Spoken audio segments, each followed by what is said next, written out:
तो आइए बच्चों, आज हम आप सबसे बात करने वाले हैं रिफ्रैक्टिव इंडेक्स के बारे में बात करेंगे।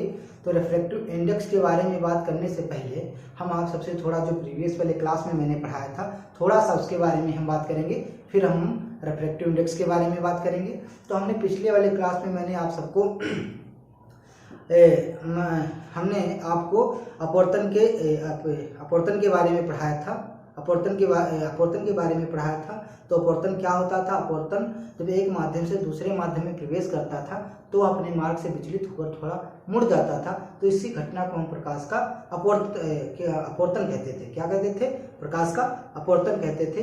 फिर इसके बाद में हमने बताया था कि अपवर्तन के दो नेम होते थे। कौन कौन सा? मतलब फर्स्ट वाला तुम्हारा फर्स्ट होता था कि आपतित किरण और अपवर्तित किरण तथा विलंब तीनों एक ही तल में होते हैं, एक ही प्लेन में होते हैं। दूसरा मैंने रूल बताया था कि आपतन कोण की जा और आपतन कोण की जा और अपवर्तन कोण की जा जो होती है वो कांस्टेंट होती है। Sine i upon sine r equal to constant होता है, और कांस्टेंट को ही क्या बोला जाता था? रिफ्रैक्टिव इंडेक्स बोला जाता है। क्या बोला जाता है? रिफ्रैक्टिव इंडेक्स बोला जाता है। तो आज हम उसी की बात करने वाले हैं। तो उसकी थोड़ा और बात करने से पहले हम थोड़ी सी और आप सब लोगों से डिस्कस करना चाहेंगे कि जैसे कि अपवर्तन के कुछ नेम, जैसे कि व्यवहारिक कुछ उदाहरण होते हैं, थोड़ा सा उसके बारे में हम डिस्कशन करेंगे। फिर इसके बाद में हम आप लोगों को रिफ्रैक्टिव इंडेक्स के बारे में डिटेल से पढ़ाएंगे। ठीक, डिटेल से बताएंगे पूरी बात क्या होता है, कैसे क्या होता है। ठीक, तो मैंने जो अपवर्तन के आपके जो व्यवहारिक उदाहरण होते हैं कि जैसे कि कोई आपका बीकर है या गिलास में जब कोई उसमें आप पेंसिल रख देते हैं तो उस पानी में वो टूटी हुई या मुड़ी हुई हमें पेंसिल प्रतीत होती क्यों होती है? जैसे कोई आपसे क्वेश्चन करता है कि हमें तारे टिमटिमाते हुए क्यों प्रतीत होते हैं, है ना। जैसे कोई ऐसे क्वेश्चन आपसे करता है तो इन सभी का कारण एक ही होता है कि हमें प्रकाश अपवर्तन के कारण हमें ऐसा होता है। क्योंकि जैसे कि जब तारे होते हैं, तारे दिन में तो टिमटिमाते प्रतीत नहीं होते, रात में तारे टिमटिमाते हुए प्रतीत होते हैं। तो रात में जब रात होती है तो रात में जब ताप परिवर्तन होता है तो वायुमंडल में बहुत सारी ऐसी परतें होती हैं, बहुत सारे मंडल्स होते हैं, है ना। तो बहुत सारी परतें होती तो उनका जो घनत्व होता है, जो उनका डेंसिटी होती है वो लगातार चेंज होती रहती। इसलिए वहाँ पे एक प्रकार का क्या होता रहता? अपवर्तन होता रहता। वायु परिवर्तन होता रहता है। क्या होता रहता है? वायु परिवर्तन होता रहता है और अपवर्तन होता रहता है कि भाई एक माध्यम से दूसरे माध्यम से तीसरे माध्यम या विरल से सघन, सघन से विरल और विरल से सघन में ये जो है कंटिन्यू वहाँ पे अपवर्तन होता रहता है। तो प्रकाश का वहाँ से जब जब तारों से जो प्रकाश आता है, तो जब प्रकाश यहाँ आता है तो वह बहुत सारे माध्यमों से होता हुआ आता है, बहुत सारे माध्यमों से उसका अपवर्तन होता है। तो वह आकर हमारी आंखों पे डायरेक्ट नहीं पड़ता है, वो बहुत सारे अपवर्तन के कारण हमारी आंखों में पड़ता है आके। तो इसी कारण से हमें तारे टिमटिमाते हुए प्रतीत होते हैं। भाई वायुमंडल में बहुत सारे ऐसे पार्टिकल्स होते हैं, एटम्स होते हैं, बहुत सारे। कहीं पे तो आपका विरल है, कहीं तो सघन है। तो उस माध्यम से जब वो क्या करते हैं, ट्रेवल करते हैं, तो वो उनमें क्या होता है? अपवर्तन होता है। अपवर्तन होने के बाद में बहुत सारे अपवर्तन हो जाते हैं, तो हमारी आंखें पड़ता है। तो इसी कारण से जो तारे होते हैं हमें टिमटिमाते होते हैं, मतलब जो है टिमटिमाते हुए प्रतीत होते हैं। सीधा सा रास्ता है। ठीक, और जैसे कोई और उससे आपसे क्वेश्चन करता है कि जैसे कि आपसे कहता है कि सर हमें तारे क्यों टिमटिमाते हुए प्रतीत होते हैं, हमें चंद्रमा क्यों नहीं टिमटिमाता हुआ प्रतीत होता? तो चंद्रमा का बस एक ही कारण है, जो चंद्रमा आपका होता है वो हमारी आँख पे बड़ा कुंड बनाता है। इसी कारण से वो तारों की अपेक्षा हमें जो है जैसे कि तारे टिमटिमाते हुए प्रतीत होते हैं, वैसे हमें चंद्रमा टिमटिमाता हुआ प्रतीत नहीं होता है, क्योंकि वो हमारी आंख पे बड़ा एंगल बनाता है। ठीक, जैसे कि आप लोगों ने देखा होगा। फिर और दूसरी बात मैं बताऊंगा आप लोगों को कि जब आप पृथ्वी पे आते हैं, जब आप धरातल पे होते हैं तो वायु का अपवर्तनांक क्या होता है? बढ़ जाता है। वायु का अपवर्तनांक क्या है? बढ़ जाता है। जब आप धरातल से ऊपर जाते हैं तो आपका जो वायु का अपवर्तनांक होता है वो घटने लगता है। तो यही कारण होता है जब आकाश में कोई पक्षी या वायुयान या सूर्य जब आप देखते हैं तो वो अपनी एक्चुअल प्लेस से थोड़ा वो ऊपर दिखाई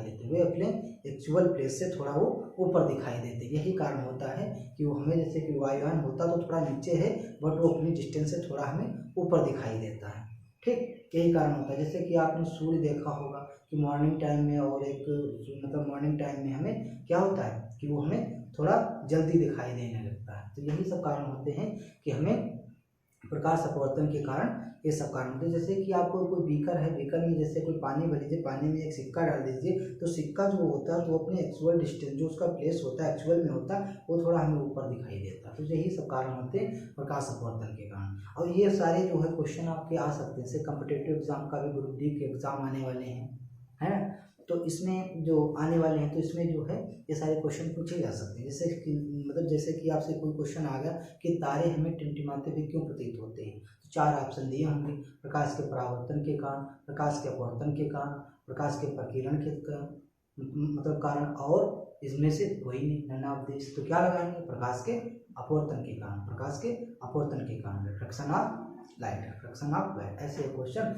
ये कंप्लीट हो जाएंगे। ठीक, चलो इतनी बात यहाँ से हमने कंप्लीट कर ली। फिर अब हमने आप लोगों को मैंने इसके बाद में जो है साइन आई अपॉन साइन आर पढ़ाया था, इक्वल टू कांस्टेंट बताया था, इक्वल टू कांस्टेंट बताया था। तो कांस्टेंट को ही क्या बोला जाता था, रिफ्रैक्टिव इंडेक्स बोला जाता था। क्या बोला जाता था, रिफ्रैक्टिव इंडेक्स बोला जाता था।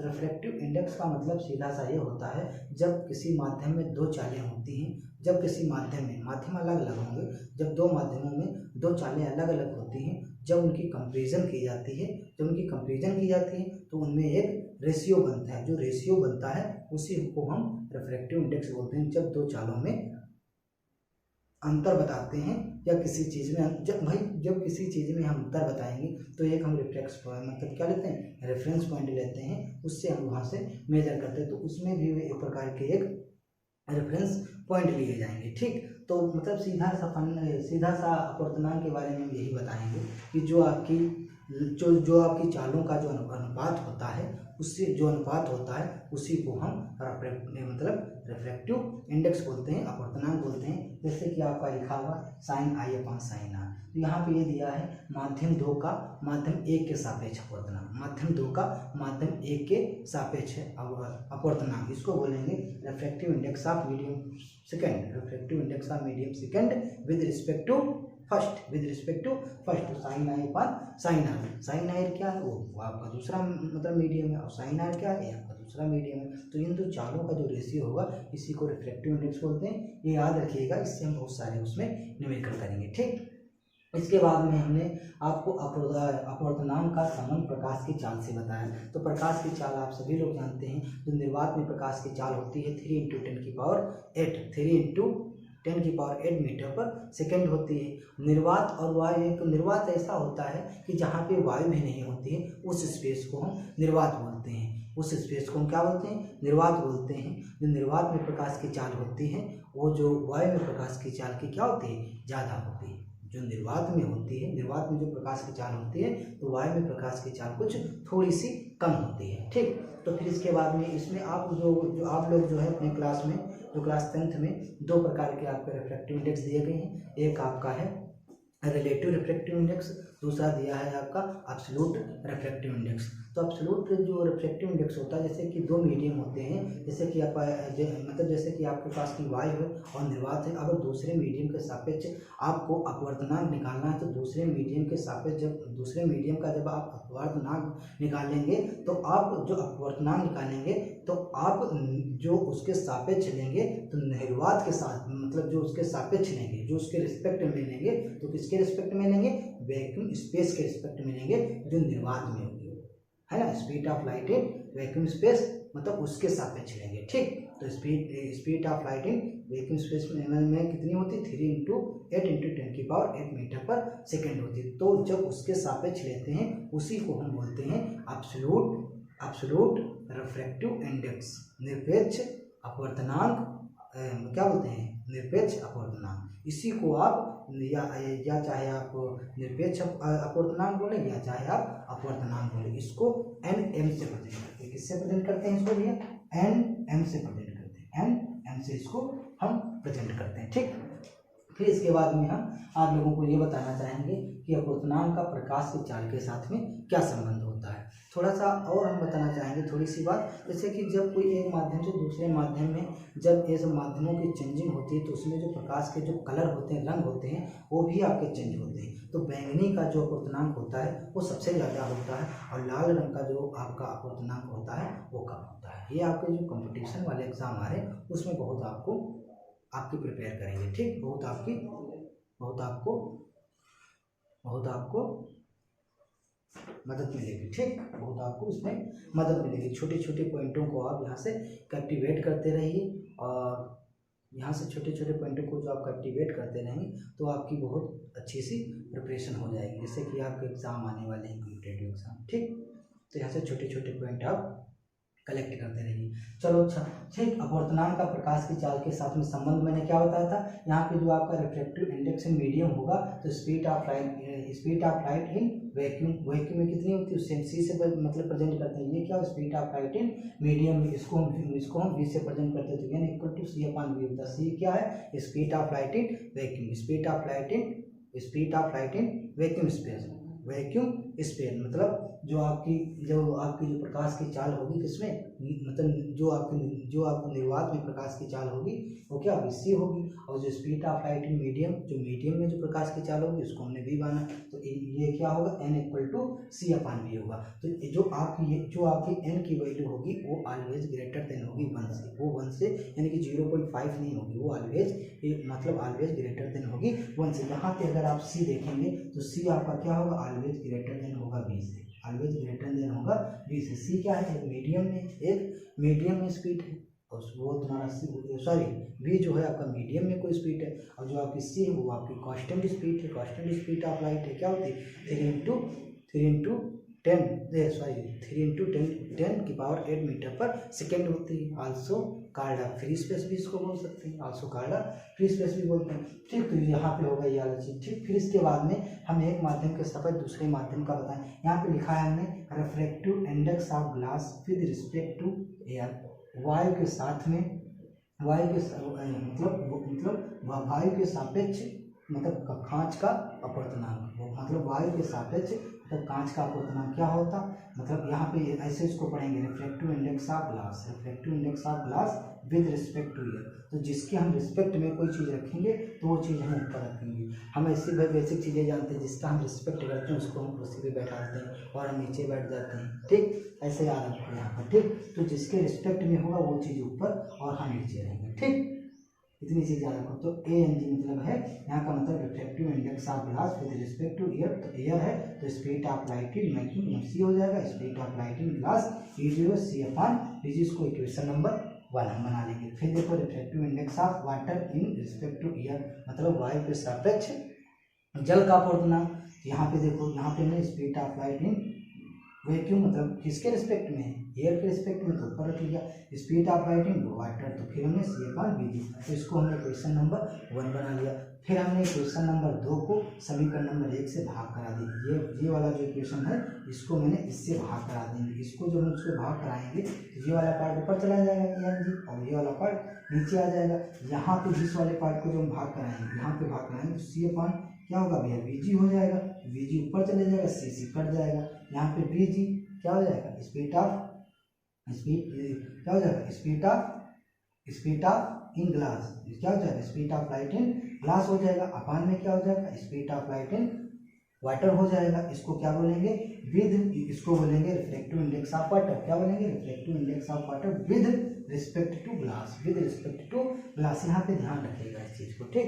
किसके रिस्पेक्ट में कर रहे हैं, यही चीज आप लोगों को सीखनी है, याद आता है। तो जिसके रिस्पेक्ट में करेंगे तो वो चीज़ ऊपर रखेंगे, जिसके वो कर रहे हैं उसको चीज़ में नीचे रखेंगे। अब यहाँ पे जैसे कि हम क्वेश्चन नंबर अगर इक्वेशन 1 को अगर इक्वेशन नंबर 2 से अगर हम डिवाइड करा दें तो यहाँ पे क्या हो जाएगा, यहाँ पे अगर यहाँ पे करा दें तो ये क्या हो जाएगा, ANG अपान ANG ऊपर हो जाएगा और ये नीचे हो जाएगा, ये वाला पार्ट ऊपर हो जाएगा, ये वाला पार्ट नीचे हो जाएगा। और यहाँ पे क्या हो जाएगा, यहाँ पे हो जाएगा WANG। इसको क्या पढ़ेंगे, refractive index of glass with respect to water, तो वाटर होगा तो यहाँ पे वाटर वाला ऊपर हो जाएगा। तो यहाँ पे मतलब दोनों से हम ऐसी कंडीशन बनेगी, जैसी कंडीशन बनेगी वैसे हम यहाँ पे डिवाइड करा लेंगे, ठीक, वैसे हम यहाँ पे डिवाइड करा लेंगे, ठीक। फिर इसके बाद ये वाली चीज़ें कंप्लीट कर लीजिए। इस वाले न्यूमेरिकल से हम बहुत सारे फार्मूले वो करेंगे, न्यूमेरिकल्स करेंगे।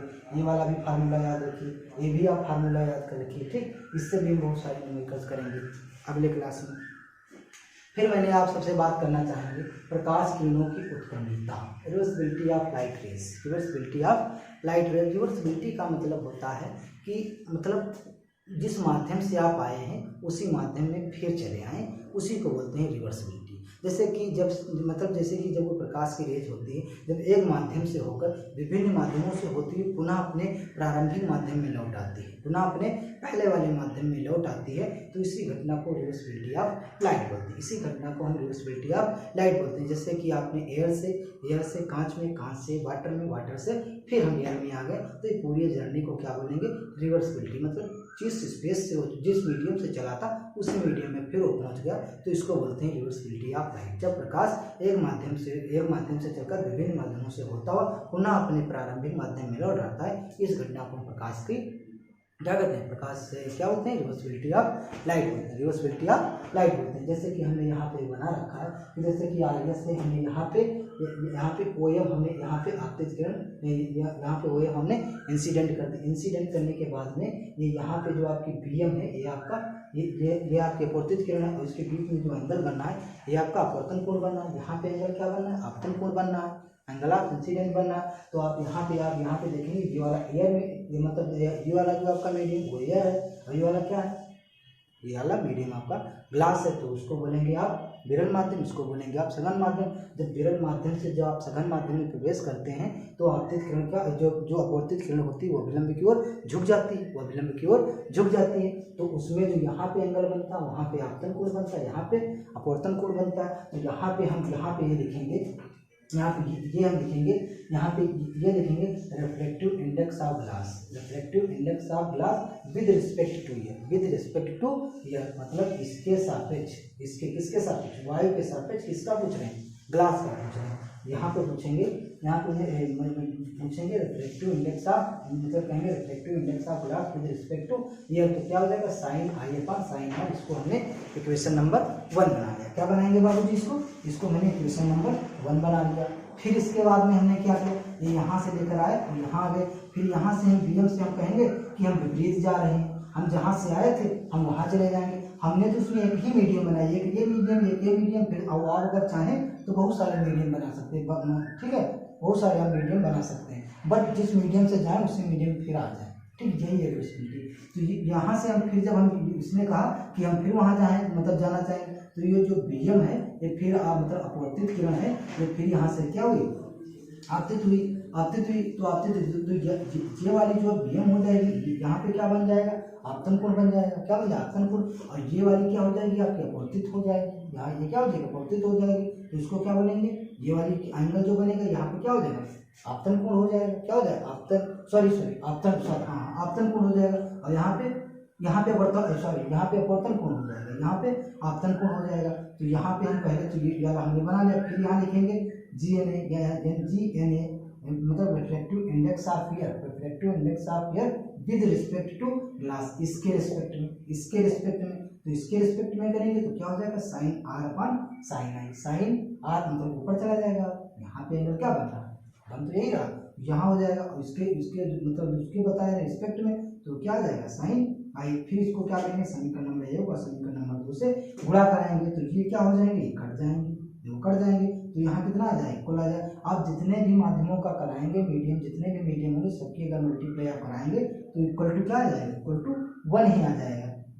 फिर यहाँ से हमें दूसरा भी रिजल्ट मिला। जब आप रिफ्लेक्टिव इंडेक्स ऑफ ग्लास, अच्छी तरीके से समझिएगा यहाँ पे, जब आपका reflective index of glass with respect to year में होगा, तो ये जो इसके जो होगा, तो इसके व्युत्क्रम होगा। क्या होगा? इसके व्युत्क्रम होगा, रेसिप्रोकल होगा 1 अपॉन GNA, मतलब reflective index of air with respect to glass, मतलब कोई चीज अगर आपकी जैसे कि ये दिया गया GNA, अगर GNA आपका reflective index of air with respect to glass अगर आपका 3/4 दिया गया है, अगर हम डायरेक्ट इसका हम उल्टा पूछें कि ANG reflective index of glass with respect to year में तो क्या बताओगे, तो आप डायरेक्ट इसको उल्टा करते मतलब करके बता देंगे 4/3, क्योंकि यहाँ पे जब आप वैल्यू रखेंगे 3/4 तो 4 ऊपर चला जाएगा, तो तुरंत यहाँ से इसका क्या हो जाएगा,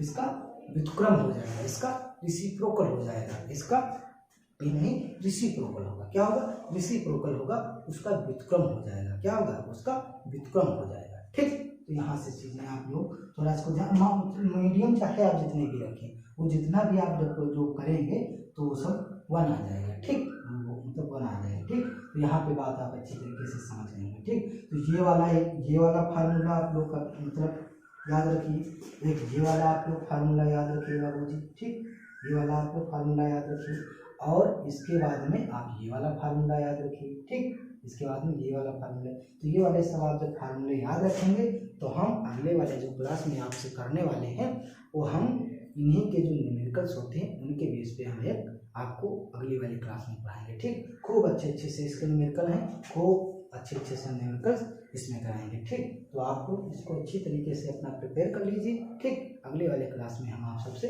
न्यूमेरिकल के साथ में मिलते हैं। ठीक, ओके।